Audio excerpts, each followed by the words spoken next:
Good morning and नमस्कार दोस्तों, स्वागत है आप सभी का आपके अपने YouTube channel GK search engine पर। आज है 13 मई और 13 मई से रिलेटेड राजस्थान करंट अफेयर्स के जितने भी इंपॉर्टेंट क्वेश्चन हैं सभी हम इस वीडियो में डिस्कस करने वाले हैं। तो पूरा वीडियो बहुत ध्यान से देखना और वीडियो के एंड में मैं आपसे क्वेश्चन पूछूंगा जिसका आंसर आपको कमेंट बॉक्स में देना है। कल के वीडियो में मैंने आपसे क्वेश्चन पूछा था जो था हाल ही में महिला सशक्तिकरण को बढ़ावा देने के लिए राजस्थान में महिला कोऑपरेटिव बैंक की प्रथम शाखा कहाँ खोली जाएगी। तो इसकी प्रथम शाखा है वो जयपुर में खोली जाएगी। तो सी ऑप्शन यहाँ पर बिल्कुल सही था। जिन दोस्तों ने सी ऑप्शन कमेंट बॉक्स में सही जवाब दिया था उनको हार्दिक शुभकामनाएं। महिला कोऑपरेटिव बैंक की जो प्रथम शाखा है वो राजस्थान में जल्द ही जयपुर में खोली जाएगी।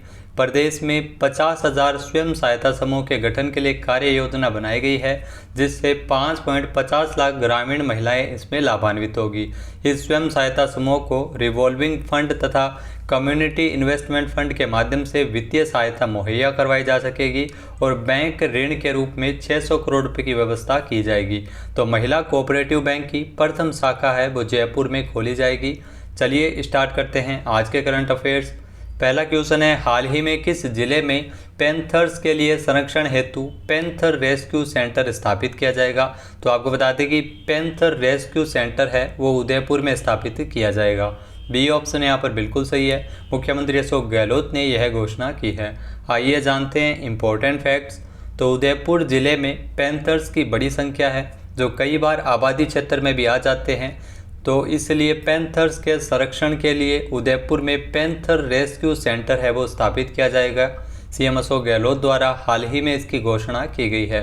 आपको बता दें कि उदयपुर में गुलाब बाग पहुंचकर वहां पर मुख्यमंत्री अशोक गहलोत ने बर्ड पार्क का लोकार्पण भी किया था और इसी संबंध में ये महत्वपूर्ण घोषणा की गई है।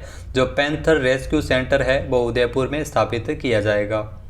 नेक्स्ट क्वेश्चन है, हाल ही में राजस्थान अधीनस्थ एवं मंत्रालयिक सेवा जो सम्मान पात्रता परीक्षा नियम 2022 बनाने के निर्देश किसने जारी किए हैं। तो मुख्यमंत्री अशोक गहलोत द्वारा हाल ही में यह निर्देश जारी किए गए हैं। बी ऑप्शन यहाँ पर बिल्कुल सही है। आइए जानते हैं इंपॉर्टेंट फैक्ट्स। तो राजस्थान के मुख्यमंत्री अशोक गहलोत की अध्यक्षता में जो राज्य मंत्रिमंडल तथा मंत्रिपरिषद की बैठक हाल ही में आयोजित की गई थी जिसमें राजस्थान अधीनस्थ एवं मंत्रालयिक सेवा जो समान पात्रता परीक्षा नियम 2022 मनाया जाएगा, इसके लिए निर्देश है वो हाल ही में जारी किए गए हैं। प्रदेश में भर्ती प्रक्रिया को सरल, समयबद्ध और एकीकृत किए जाने की दृष्टि से एक जैसी पात्रता वाली विभिन्न प्रतियोगी परीक्षाओं जैसे ग्राम विकास अधिकारी, पटवारी, मंत्रालयिक कर्मचारी इत्यादि के स्थान पर अब एक ही परीक्षा जो समान पात्रता परीक्षा CTET का आयोजन है वो किया जाएगा। समान पात्रता परीक्षा में अब अभ्यर्थियों को विभिन्न पदों की भर्ती के लिए बार बार आवेदन करने, परीक्षा में शामिल होने, आवेदन शुल्क और यात्रा खर्च करने से निजात मिल सकेगी। तो समान परीक्षा जो होती हैं वो एक ही परीक्षा करवाई जाएगी अलग अलग भर्तियों के लिए। तो समान पात्रता परीक्षा इसके लिए हाल ही में एक नया नियम है वो बनाया जाएगा जो हाल ही में इसके निर्देश सीएम अशोक गहलोत ने जारी किए हैं। तो आपको बता दें कि भर्ती एजेंसियों की ओर से बार बार परीक्षा में लगने वाला समय, व्यय और श्रम से राहत मिलेगी। बजट में इसकी घोषणा की गई थी 2021-22 के दौरान। नेक्स्ट है, हाल ही में किस जिले के अस्पताल तथा मेडिकल कॉलेज सोसाइटी का राजमेश में आमेलन करने का निर्णय लिया गया है। तो आपको बता दें कि झालावाड़ अस्पताल तथा मेडिकल कॉलेज सोसाइटी का राजमेश में आमेलन करने का निर्णय है वो लिया गया है। ये ऑप्शन यहाँ पर बिल्कुल सही है। आइए जानते हैं इंपॉर्टेंट फैक्ट्स। तो राजस्थान में झालावाड़ अस्पताल और मेडिकल कॉलेज सोसाइटी का राजस्थान मेडिकल एजुकेशन सोसाइटी राजमेश में आमेलन करने का निर्णय लिया गया है। अभी झालावाड़ मेडिकल कॉलेज है वो एक पृथक राजकीय सोसाइटी झालावाड़ अस्पताल तथा मेडिकल कॉलेज सोसाइटी के अधीन संचालित है तथा 7 अन्य मेडिकल कॉलेज राजमेश सोसाइटी के अधीन हैं। अब दोनों सोसाइटी का उद्देश्य भी लगभग एक ही समान है और प्रशासनिक विभाग तथा चिकित्सा विभाग है। तो इसी को देखते हुए इसमें आमेलन किया गया है। नेक्स्ट है, हाल ही में स्वर्गीय भैरव सिंह शेखावत से जुड़े संस्मरणों पर आधारित पुस्तक का विमोचन कब किया जाएगा।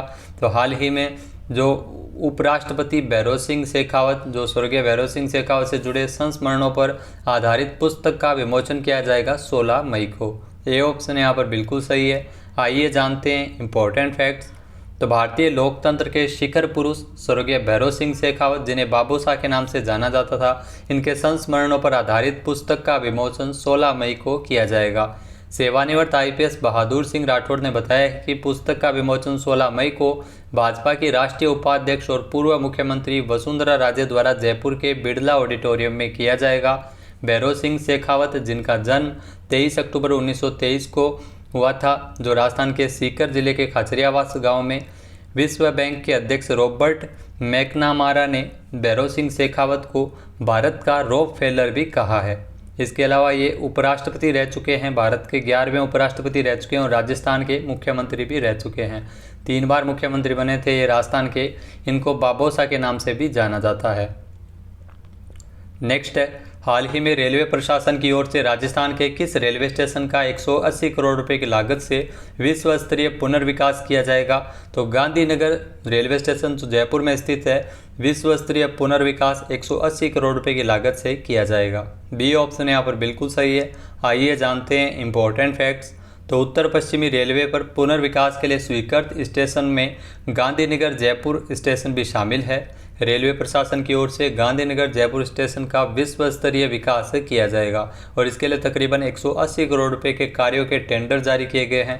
रेलवे की प्री बिड मीटिंग 13 मई को हुई थी। आपको बता दें कि वर्तमान जो गांधीनगर जयपुर रेलवे स्टेशन पर 2 नई बिल्डिंग का निर्माण किया जाना प्रस्तावित है। सामने की ओर मुख्य इमारत इसमें बनाई जाएगी। इसके अलावा खास बात है कि जो पुनर्विकसित गांधीनगर रेलवे स्टेशन पर एक एयर कॉन्कोर्स प्रस्तावित है, जो दोनों इमारतों के प्लेटफॉर्म पर ऊपर से जोड़ते हुए बनाया जाएगा। एयर कॉन्कोर्स को विभिन्न उद्देश्य की पूर्ति के लिए डिज़ाइन किया गया है। नेक्स्ट है, हाल ही में राजस्थान में अनुसूचित जनजातीय क्षेत्र में वर्षा जल संरक्षण और संचयन के लिए प्रभावी कार्य योजना बनाने के निर्देश किसने जारी किए हैं? तो यह निर्देश कलराज मिश्र के द्वारा जारी किए गए हैं। सी ऑप्शन यहाँ पर बिल्कुल सही है।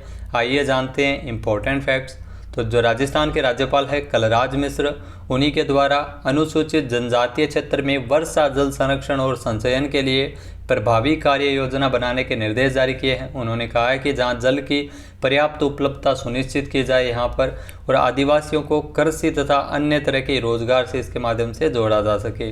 राज्यपाल कलराज मिश्र ने 10 मई को राजभवन में अनुसूचित क्षेत्र में जनजातीय विकास एवं कल्याण के लिए संचालित योजनाओं की प्रगति तथा समस्याओं के संबंध में विधायकों से संवाद किया था। जल संसाधन मंत्री कौन है वर्तमान में? तो महेंद्रजीत सिंह मालवीय है। नेक्स्ट है, हाल ही में एक रिपोर्ट के अनुसार राजस्थान बेरोजगारी में कौन से स्थान पर है? तो राजस्थान है वो बेरोजगारी में पहले स्थान पर है। सी ऑप्शन यहाँ पर बिल्कुल सही है। आइए जानते हैं इंपॉर्टेंट फैक्ट्स। तो दैनिक भास्कर की एक रिपोर्ट के अनुसार राजस्थान में सबसे ज़्यादा 20.67 लाख ग्रेजुएट बेरोजगार है। वहीं कुल बेरोजगारों की संख्या भी सर्वाधिक जो 65 लाख से अधिक है, जो देश के अन्य राज्यों में सबसे ज़्यादा है। बेरोजगारी में राजस्थान के अव्वल आने का खुलासा जो गैर सरकारी संस्था centre for monitoring Indian economy के ताज़ा आंकड़ों से किया गया है। भारत में आबादी के लिहाज से 7वां सबसे बड़ा राज्य राजस्थान बेरोजगारी में टॉप पर है।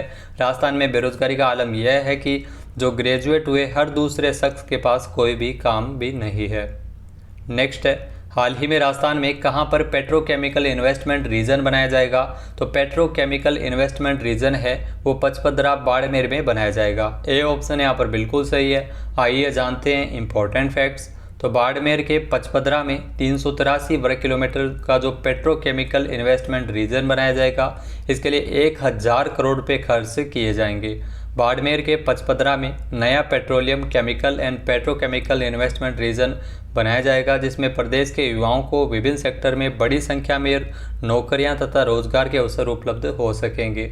इसके अलावा आपको बता दें कि पारादीप उड़ीसा, दाहेज गुजरात और तूतीकोरन तमिलनाडु की तरह ही राजस्थान में पेट्रोलियम सेक्टर में विशेष निवेश क्षेत्र है वो राजस्थान को बनाया जाएगा। नेक्स्ट है, हाल ही में भारत के मुख्य चुनाव आयुक्त के रूप में किसे नियुक्त किया गया? तो ये जरूर ध्यान रखिएगा, इंपॉर्टेंट क्वेश्चन है। भारत में मुख्य चुनाव आयुक्त के रूप में राजीव कुमार को नियुक्त किया गया है। ए ऑप्शन यहाँ पर बिल्कुल सही है। जो आपको तस्वीर में दिखाई दे रहे हैं राजीव कुमार, ये भारत के नए मुख्य चुनाव आयुक्त बने हैं। आइए जानते हैं इंपॉर्टेंट फैक्ट्स। तो राजीव कुमार को 15 मई 2022 को भारत के मुख्य चुनाव आयुक्त के रूप में इनको नियुक्त किया गया है। 15 मई से भारत के नए मुख्य चुनाव आयुक्त बने हैं। आपको बता दें कि 14 मई 2022 को मौजूदा मुख्य चुनाव आयुक्त सुशील चंद्रा के पद से हटने के बाद ये पद को संभालेंगे। सुशील चंद्रा 1 सितंबर 2020 से चुनाव आयोग मुख्य चुनाव आयुक्त 2020 से ये कार्य कर रहे हैं, लेकिन 15 मई के बाद भारत के मुख्य चुनाव आयुक्त होंगे राजीव कुमार। राष्ट्रपति रामनाथ कोविंद के द्वारा इनकी नियुक्ति की गई है। नेक्स्ट है, हाल ही में अंतर्राष्ट्रीय नर्स दिवस कब मनाया गया है? तो हाल ही में अंतर्राष्ट्रीय नर्स दिवस मनाया गया है, आप सभी को पता है 12 मई को अंतर्राष्ट्रीय नर्स दिवस मनाया गया है। सी ऑप्शन यहाँ पर बिल्कुल सही है। आइए जानते हैं इंपॉर्टेंट फैक्ट्स। तो हर साल 12 मई को अंतर्राष्ट्रीय नर्स दिवस के रूप में मनाते हैं। यह दिन ब्रिटिश नर्स और समाज सुधारक फ्लोरेंस नाइटिंगेल की जयंती का प्रतीक है। यानी फ्लोरेंस नाइटिंगेल की जयंती के अवसर पर जो ब्रिटिश नर्स और समाज सुधारक थे, इनकी जयंती के अवसर पर हर साल अंतर्राष्ट्रीय नर्स दिवस 12 मई को मनाते हैं, जिन्होंने स्वास्थ्य के क्षेत्र में सुधार के लिए अपना जीवन समर्पित कर दिया था। नर्स दिवस 2022 का जो विषय रखा गया है वो है nurse a voice to lead invest in nursing and respect rights to secure global health. तो इस थीम पर अंतर्राष्ट्रीय नर्स दिवस 12 मई को मनाया गया है। बात कर लेते हैं आज के हमारे क्विज की। तो आज का हमारा क्विज है, हाल ही में राजस्थान में राज्य विधिक सेवा प्राधिकरण जयपुर के निर्देशानुसार लोक अदालत को कब आयोजित किया जाएगा? एक बार फिर से सुनिएगा, राजस्थान में राज्य विधिक सेवा प्राधिकरण जयपुर के निर्देशानुसार लोक अदालत का आयोजन कब किया जाएगा? इसका सही आंसर आपको कमेंट बॉक्स में देना है। और अगर ये वीडियो आपको पसंद आए तो इसे लाइक और शेयर जरूर कीजिएगा। साथ ही साथ हमारे चैनल को भी जरूर सब्सक्राइब करें। वीडियो की जो PDF फाइल है वो आप वीडियो के डिस्क्रिप्शन बॉक्स में टेलीग्राम चैनल पर लिंक दिया हुआ है डिस्क्रिप्शन में, जहां से आप डाउनलोड कर सकते हैं और इस क्वेश्चन का आंसर आप वोट करके भी कर सकते हैं। वीडियो देखने के लिए धन्यवाद। दोस्तों, आज राजस्थान पुलिस के एग्ज़ाम शुरू हो रहे हैं, तो आप सभी को ढेर सारी शुभकामनाएं। आप अपने लक्ष्य में सफल हो सके, लक्ष्य को हासिल कर सके। Best of luck Rajasthan police exam के लिए।